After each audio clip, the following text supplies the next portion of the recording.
नमस्कार दोस्तों। आज की कहानी है पूस की रात, मतलब जाड़े की रात। हल्कू एक किसान है और उसी की कहानी है। उसकी और उसकी बीवी के बीच में फिर एक सूदखोर आता है, उसके बीच की कहानी है। तो चलिए स्टार्ट करते हैं। हल्कू ने आकर स्त्री से कहा, सहना आया है, लाओ जो रुपए रखे हैं उसे दे दूं, किसी तरह गला तो छूटे।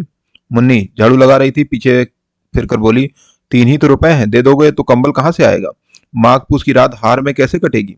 उससे कह दो फसल पर रुपए दे देंगे। अभी नहीं। हल्कू एक क्षण अनिश्चित दशा में खड़ा रहा। पूस सिर पर आ गया है, कंबल के बिना हार में रात को किसी तरह भी नहीं जा सकता, मगर सहना पड़ेगा।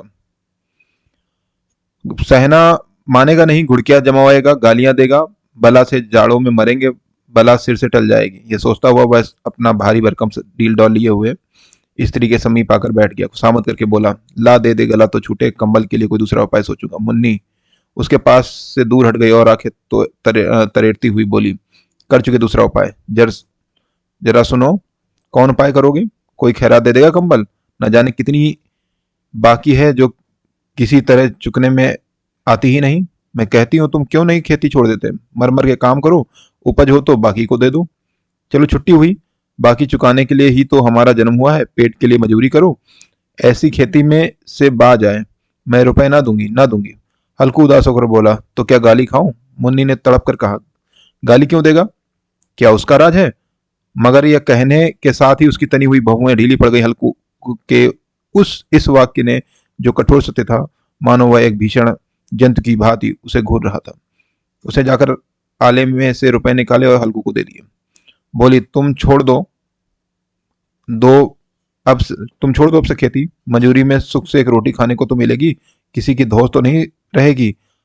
अच्छी खेती है, मजूरी करके लाओ, वह उसी में झोंक दो, उस पर से धौंस। हल्कू ने रुपए लिए और इस तरह बाहर चला मानो अपना हृदय निकाल कर देने जा रहा हो। उसने मजूरी से एक एक पैसा काट काट कर 3 रुपए कंबल के लिए जमा किए थे। वह आज निकलने जा रहे थे। एक एक पग के साथ उसका मस्तक अपनी दीनता के भार से दबा जा रहा था। पूस की अंधेरी रात, आकाश पर तारे टिमटिमाते हुए मालूम होते हैं। हल्कू अपने खेत के किनारे ईख के पत्तों की एक छतरी के नीचे बांस के खटोले पर अपनी पुरानी गाढ़े की चादर को ओढ़े कांप रहा था। खाट के नीचे उसका संगी कुत्ता झबरा पेट में मुंह डाले सर्दी से कुकू कर रहा था। दो में से एक को भी नींद आती थी। हल्कू ने कुटनियों को गर्दन में चिपकाते हुए कहा, क्यों झबरा, जाड़ा लगता है? कहता तो था घर पे पुआल पर लेट रहा, तो यहाँ क्या लेने आया था? अब खाओ ठंड, मैं क्या करूं?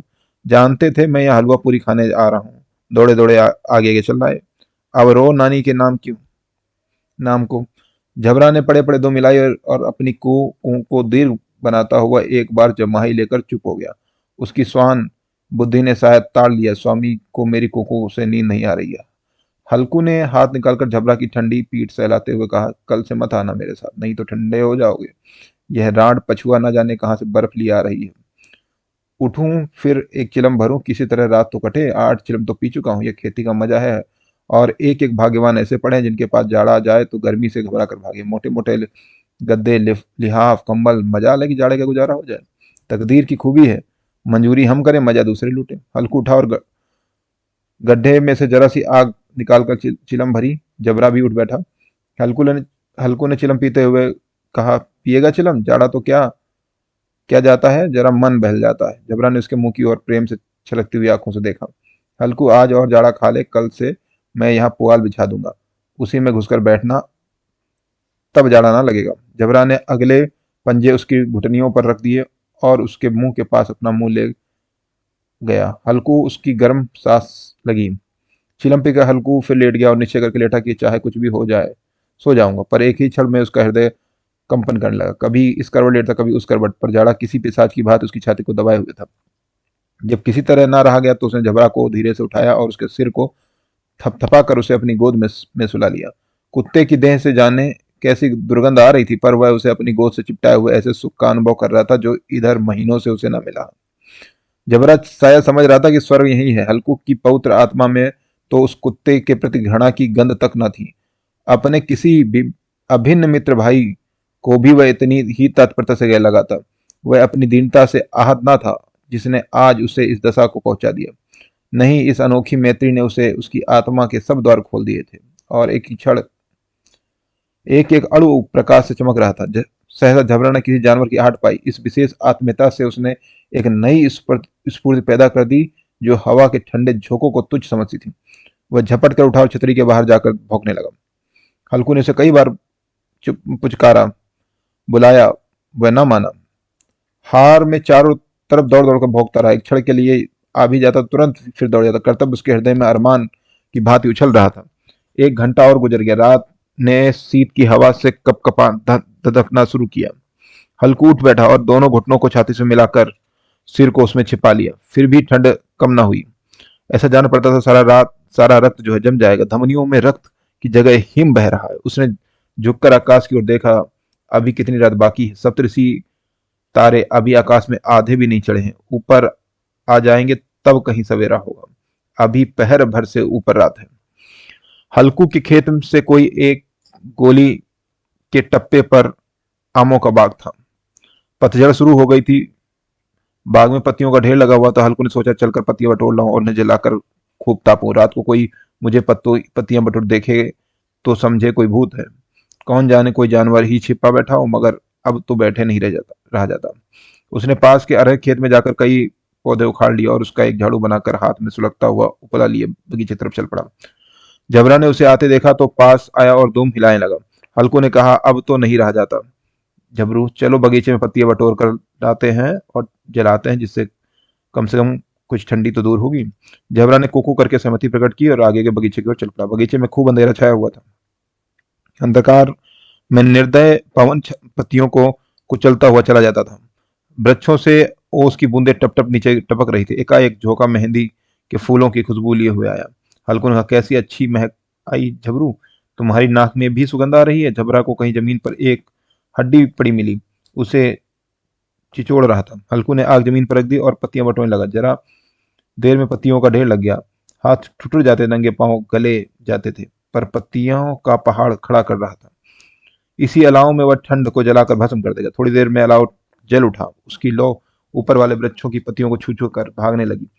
उस अस्थिर प्रकाश में बगीचे के विशाल वृक्ष ऐसे मालूम थे मानो उस अथाह अंधकार को अपने सिरों पर संभाले हुए हैं। अंधकार के उस अनंत सागर में प्रकाश एक नौका के समान हिलता मचलता हुआ जान पड़ता था। हल्कू अलाव के सामने बैठा आग ताप रहा था। एक क्षण में उसने दोहर उतारकर बगल में दबा ली। दोनों पांव फैला दिए मानो ठंड ललकार रहा हो। तेजी से में जो आए सोकर तेरे जी में जो आए सोकर। ठंड की असीम शक्ति पर विजय पाकर वह विजय गर्भ को हृदय में छिपा न सकता था। उसने झबरा से कहा, क्यों झब्बर, अब ठंड नहीं लग रही है? झब्बर ने कुकू करके मानो कहा, अब क्या ठंड लगती ही रहेगी, पहले से यह उपाय ना सूझा? नहीं, इतनी ठंड क्यों खाते? झबरा ने पूछे लाई। अच्छा आओ इस अलाव को कूद कर पार करें, देखे कौन निकल जाता है। अगर जल गए बच्चा तो मैं दवा नहीं कराऊंगा। झबरा ने उस अग्नि राशि की ओर कातर नेत्रों से देखा। मुन्नी से कल न कह देना, नहीं तो लड़ाई करेगी। यह कहता हुआ वह उछला और अलाव के ऊपर से साफ निकल गया। पैरों में जरा सी लपट लगी, पर वह कोई बात नहीं थी। झबरा आगे आग के इर्द घूमकर उसके पास आ खड़ा हुआ। हल्कू ने कहा, चलो चलो, इसकी सही नहीं, ऊपर से कूद कर आओ। वह फिर कूदा और अलाव किस पार आ गया। पत्तियां जल चुकी थीं। बगीचे में फिर अंधेरा छा गया। राख के नीचे कुछ कुछ आग बकी थी जो हवा का झोंका आ जाने पर जरा जग जाती थी, पर एक क्षण में फिर आंखें बंद कर लेती थी। हल्कू ने फिर चादर ओढ़ ली और गर्म राख के पास बैठकर एक गीत गुनगुनाने लगा। उसके बदन में गर्मी आ गई, पर ज्यों ज्यों शीत बढ़ती जाती थी उसे आलस दबा लेता था। जबरा जोर से भौंकर खेत की ओर भागा। हल्कू को ऐसा मालूम हुआ कि जानवरों का एक झुंड से खेत में आया, शायद नीलगायों का झुंड होगा। उनके कूदने दौड़ने की आवाजें साफ कान में आ रही थी। फिर ऐसा मालूम हुआ कि वे खेत में चर रही हैं। उनके चबाने की आवाजें चर चर सुनाई देने लगी। उसने दिल में कहा, नहीं, झबरा के होते हुए कोई जानवर खेत में नहीं आ सकता। नोच ही डाले, मुझे भ्रम हो रहा है। कहाँ, अब तो कुछ नहीं सुनाई देता। मुझे भी कैसा धोखा हुआ। उसने जोर से आवाज लगाई। झबरा झबरा झबरा भौंकता रहा, उसके पास ना आया। फिर खेत के चले जाने की आहट मिली। अब वह अपने को धोखा न दे सका। उसे अपनी जगह से हिलना जहर लग रहा था। ऐसा दंदाया हुआ था कि इस जाड़े पाले में खेत में जाना, जानवर के पीछे दौड़ना असूझ जान पड़ता था। वह अपनी जगह से ना हिला। उसे जोर से आवाज लगाई, ही लिहो लिहो लिहो। झबरा भौंक उठा। जानवर खेत चर रहे थे। फसल तैयार है। कैसी अच्छी खेती है, पर ये दुष्ट जानवर उसका सर्वनाश की डालते हैं। हल्कू पक्का इरादा करके उठा और 2-3 कदम चला, पर एकाएक हवा को ऐसा ठंडा चुभने वाला बिच्छू के डंक सा पाया कि वह फिर बुझते हुए अलाव के पास आ बैठा और राख को कुरेद कर अपनी ठंड देह को गरमाने लगा। झबरा अपना गला फाड़े डालता था। नीलगाय खेत का सफाई किए डालती थी और हल्कू गर्म राख के पास शांत बैठा हुआ था। अकर्मण्यता ने रस्सियों की भांति उसे चारों तरफ से जकड़ लिया था। उसी राख के पास गर्म जमीन पर वो चादर ओढ़कर सो गया। सवेरे जब उसकी नींद खुली तब चारों तरफ धूप फैल गई थी और मुन्नी कह रही थी, क्या आज सोते ही रहोगे? तुम यहाँ आकर रम गए और इधर सारा खेत चौपट हो गया। हल्कू ने उठकर कहा, क्या तू खेत से होकर आ रही है?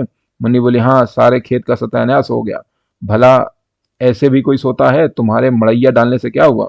हल्कू ने बहाना किया, मैं मरते मरते बचा, मुझे अपने खेत की पड़ी है। पेट में ऐसा दर्द हुआ कि मैं ही जानता हूँ। दोनों फिर खेत की ढांड पर आए, देखा सारा खेत रौंदा हुआ है और झबरा मड़ैया के नीचे चित लेटा है, मानो प्राण ही ना हो। दोनों खेत की दशा देख रहे थे। मुन्नी के मुख पर उदासी छाई थी, पर हल्कू प्रसन्न था। मुन्नी ने चिंतित होकर कहा, अब मंजूरी करके मालगुजारी करनी पड़ेगी। हल्कू ने प्रसन्न मुख से कहा, रात की ठंड में यहाँ सोना तो न पड़ेगा। नमस्कार, जय हिंद दोस्तों।